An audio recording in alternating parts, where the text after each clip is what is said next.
வணக்கம். 2025 திறமைந்து புலமை பரிசில் பரீட்சை வினாத்தாள் 1 6ஆம் பக்க வினாக்களுக்கு விடை காணும் விளக்கங்கள். 44வது வினா, தாவரங்களில் இருந்து கிடைக்கும் பழங்களின் செயல் அல்லாதது. அதாவது தாவரங்களிலிருந்து பழங்கள் கிடைக்கின்றது, அந்த பழங்கள் என்ன செய்கின்றது, அந்த செயல் அல்லாததை விடையாக தெரிவிச்சுக்கணும்.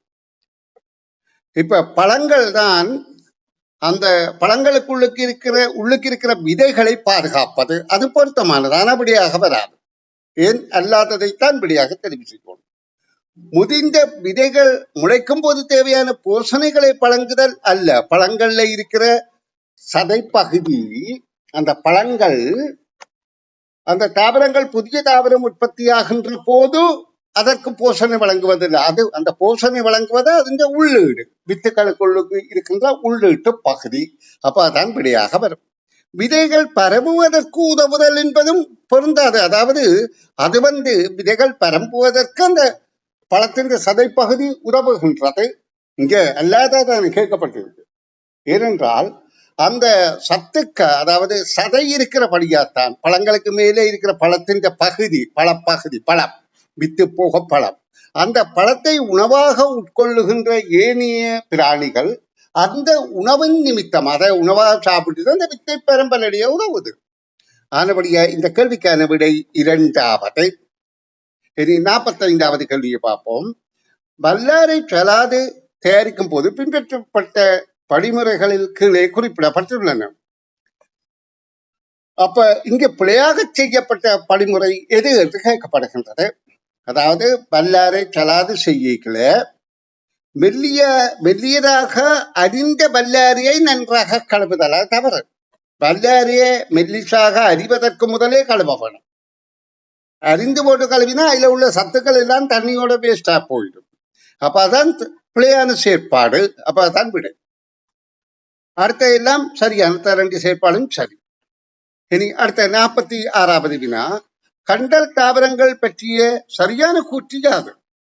கடற்கரைகளுக்கு அண்மையில இருக்கிற சேர்த்தி நிலங்கள்ல தான் அது அதிக அளவில் வளரும் கண்டல் தாவரங்கள். அப்ப 3வது விடை.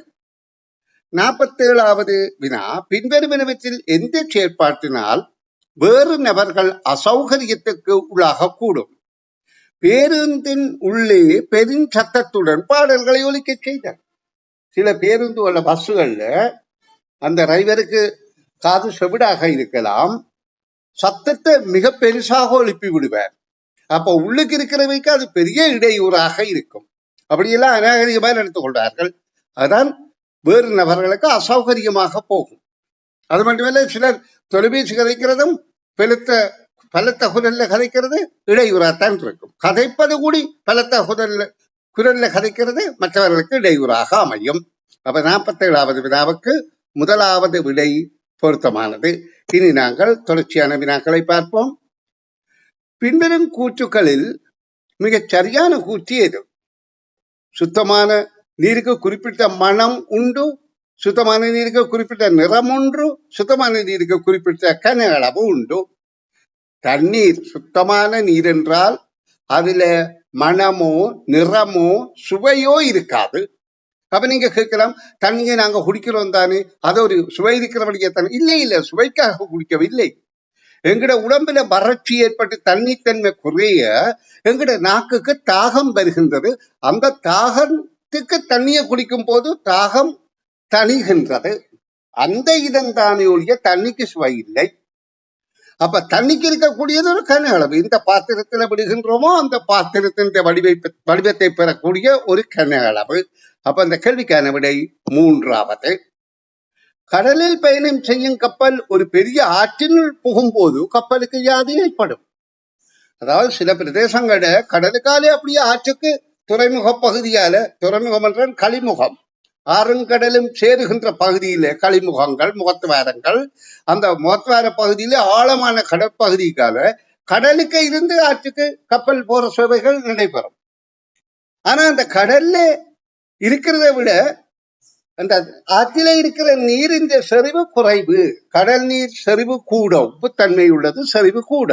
ஆகவே கடல்ல இருந்து அந்த கப்பல் ஆற்றுக்கு செல்லும் போது அது கடலில் மூழ்கி இருந்த மட்டத்தை விட ஓரளவு கீழே தான் மூழ்கும். கடல்ல மேலே அணிக்குமே அந்த நீரின் செறிவு அதை மேல உயர்த்தி வைத்திருக்கும். அப்ப அதற்கான விடை இரண்டாவது. பின்னர் வினத்தில் ஏப்ரல் ஒன்றை அலங்கரிப்பதற்கு பயன்படக்கூடிய அலங்கார தையல். அலங்கார தையல் என்றால் சங்கிலி தையல் தான். ஏப்ரல் என்பது சமையல் அறையில் அம்மாமார் அல்லது யார் என்றான் என்றாலும் பெண் என்றாலும் சமையல் அறையில தங்கள் உடைகள் அல்லது பொருட்கள் இதாகாம தூய்மையற்றி போகாம தங்களுடைய உடல்ல அணிகிற துணி, ஒரு வகையான துணி தொழுதும் ஏப்ரல். அடுத்த 51வது மருத்துவ ஔடத பெருமானமுள்ள சொலியாக வளரும் இலங்கைக்கே உரித்தான தாவரம் ஜிம்போவிட்டியா என்கின்ற இரண்டாவது விடை பொருத்தமானது.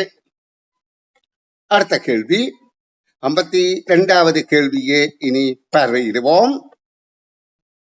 ஒரு பாத்திரத்தில் நன்கு வளர்ந்திருந்த இஞ்சி செடி ஒன்றின் இலைகள் பகலில் கடும் வெயிலின் போது சுருங்குதலும் மாலையில் மீண்டும் விரிவடைந்தும் அவதானிக்கப்பட்டது. இதற்கு காரணமாக இருக்கக்கூடியது யாது? அநேகமாக எல்லா தாவரங்களுடைய இலைகள் கூடி பகல் வேளைகள்ல சுருங்கி இருக்கும். வெயில் நேரத்துல வெயில் போன பிறகு நல்ல விரிஞ்சு காணப்படும். அப்ப அதே அப்படி வெயில் வேளையில சுருங்கி காணப்படுது என்றால் இலைகள்ல இருந்து நீராவியாவதை தடுக்கிறதுக்கு, குறைப்பதற்கு. இப்ப தாவரங்களுக்கு நீர் கிடைப்பது நிலத்துக்கு கீழே இருக்கிற நீர் வேறுநூடாக உறிஞ்சப்பட்டு அவை தாவர இலைகளுக்கு வருகிறது. அந்த நீரும் சூழலில் இருக்கிற காற்றும் அங்க இருக்கிற பச்சையம் என்கின்ற பகுதியில உணவு தயாரிக்கப்படுகின்றது. ஆனால் இந்த நீர் ஆவியாகி போறத தாவரம் பெருசா விரும்பாது. ஏன்? அதுக்கு தண்ணி தேவை. அது கூடி வேருக்கு இருந்து வேறு சுயமாக உறிஞ்சி தண்ணீரை உறிஞ்சி ஒரு உறிஞ்சுற சக்தியால நாங்க எப்படி சோபால தண்ணியை உறிஞ்சிடுவோமோ அதே மாதிரி உறிஞ்சி வேறு வருது. அந்த தண்ணி ஆவியாகி நீராவியாகி போறத தாவரம் விரும்பாது. அதுக்கு தனக்கு தேவை. ஆனபடியாத்தான் தாவர இலைகள் என்னது பகல் வேளையில வாடினது போல இருக்கும். அடுத்த 53வது கேள்வி, சிக்கன் குனியா என்கின்ற நோய் நுளம்புகளால பரப்பப்படுவதை யானைக்கால், மலேரியா, டெங்கு போன்ற சிக்கன் குனியா என்கின்ற ஒரு வகையான காய்ச்சலும் அதாவது நுளம்புகளால பரப்பப்படுகின்றது. அப்ப நோய் காவி, அந்த நோயை காவுறது நுளம்புகள் ஆகும். முந்தி அதாவது டெங்கு நோய் ஒரு ஆட்கொல்லி நோயாக மனிதரை கொலை செய்கிறது. அதாவது அதுல குருதி சிறுதற்கால் குறையும் ரத்தத்துல, அதனால ரத்தம் உறையாது, அதனால மரணம் கூடி நிகழக்கூடிய ஒரு நோய். இனி 54வது வினா, பின்வருவனவற்றில் உணவு வீணாகுதல் நிகழும் சந்தர்ப்பம் எது? எலும்பிச்சம்பழத்துல ஊறுகாய் தயாரிக்கிறதாலே ஒரு உணவும் பழுதாகாது, அதுவும் ஒரு வகையான உணவு தான். மீன்களை எடுத்து ஐஸ்பண்டியில வைத்திருக்கிறதும் அது ஒரு தவறு இல்லை, அது உணவை பாதுகாக்கிறது. அதாவது எலும்பிச்சம்பழம் கூட நிறைய கிடைக்கிற காலத்துல அதை ஊறுகாயாக பயன்படுத்துவது அதை உணவை பாதுகாக்கும் செயல்முறை. அதே மாதிரி மீனை ஐஸ்பண்டிக்க வைத்திருக்கிறது உணவை பாதுகாக்கும் செயல்முறை. ஆனா ஒருவர் தமக்கு தேவையான அளவை விட மேலதிகமாக உணவை எடுத்து உண்டு விட்டு கொட்டுதல் உணவை வீணாக்கும் செயற்பாடு. நீங்க இதை படித்திருப்பீர்கள். அதாவது ஒரு விருந்து பிரசாரத்துக்கு போனா உங்களுக்கு தேவையான அளவில் தான் உணவு எடுக்கணும். ஏன்னா கூடுதலா எடுக்கிற உணவு நீங்களுக்கு அப்படி இல்லை, அந்த உரிமையாளருக்கு நட்டம், வீண்தான் வேஸ்ட் தானே. ஆனபடியா இதற்கு 3வது விடை பொருத்தமானதாக இருக்கின்றது. இன்னும் சொற்ப நேரத்தில் கடைசி பக்க விடைகளையும் வழங்கி இந்த 2025ஆம் ஆண்டு அரச பரீட்சை சகல பக்கங்களும் விடைகள் வழங்கியுள்ள போகின்றேன் என்பதை குறித்து கொண்டு அடுத்த காணொளியில் சந்திப்போம்.